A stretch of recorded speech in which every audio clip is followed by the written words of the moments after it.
ये देखिए कितनी ज़बरदस्त हमने तड़का लगा लिया। अब इसको मैं इसके अंदर फ्राई पैन में डाल के और ज़रूर वापस डालती हूँ, इसलिए कि इससे जो सही इसका जो फ्लेवर और जायका निकल के आता है। आप भी ज़रूर आजमाइएगा। तो ये बेहतरीन सी देखें खुशबूदार लाजवाब जायकेदार हमारी मज़ेदार सी दाल तैयार हो गई। ये इतनी बेहतरीन दाल है कि आप एक दफ़ा खाएंगे तो बार बार इसी रेसिपी को बनाएंगे।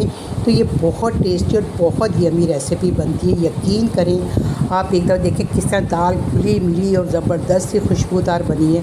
यकीन करें आप इस लाजवाब सी रेसिपी को एक दफ़ा बनाएंगे तो बार बार बनाएंगे। और ये छोटी बच्चियाँ भी है और मेरे भाई भी और बहनें भी सब बना सकते हैं।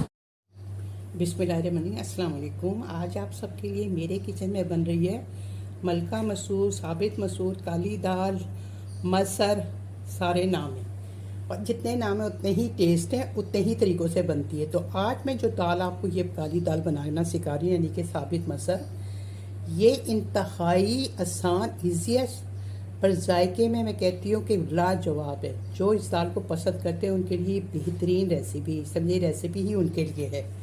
तो ये जो मैं दाल आपको बता रही हूँ, दालों को आप लोग ज़्यादातर लोगों के दिमाग में तो बहुत ज़्यादा चीज़ें डलेंगी तो ही टेस्ट निकलेगा, नहीं, कम चीज़ों से भी टेस्ट निकल के बाहर आता है।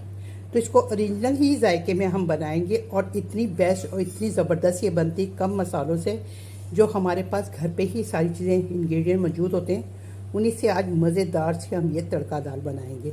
तो इसके लिए मैंने ले लिए 2 कप, जो कि अगर वज़न में देखा जाए तो 400 ग्राम है। तो 400 ग्राम ये मसूर की दाल है। इसको भिगोने की ज़रूरत नहीं होती, बस इसको धोया है और धो के मैंने प्रेशर कुकर करूँगी इसको। 1 टेबल स्पून फ्रेशली आप डाल दें इसमें जिंजर गार्लिक पेस्ट, जिसका इसका खुशबू और जायका बहुत अच्छा आता है इसमें। 1 टेबल स्पून फ्रेशली आप डाल दें इसमें जिंजर गार्लिक पेस्ट, जिसका इसका खुशबू और जायका बहुत अच्छा आता है इसमें। फिर इसमें चले जाएंगे कुछ पाउडर मसाले, जिसमें 1 टीस्पून जाएगा सॉल्ट, 1 टीस्पून ये है कुटी हुई मिर्च, 1 टीस्पून जाएगी लाल मिर्च, आधी टीस्पून इसमें चले जाएगी हल्दी। इसमें ज़रा हल्दी ज़्यादा जाती है, उसका फ्लेवर बहुत अच्छा आता है। दाल में वैसे भी हल्दी अच्छी लगती है। पाउडर मसाले चले गए हैं, इसको हम मिक्स कर लेंगे। तो अब इसको हम चूल्हे पे रख देंगे और ये बहुत जल्दी बन जाती है। इसको हम सीटी लगा देंगे और इसको चूल्हे पर पकने देंगे।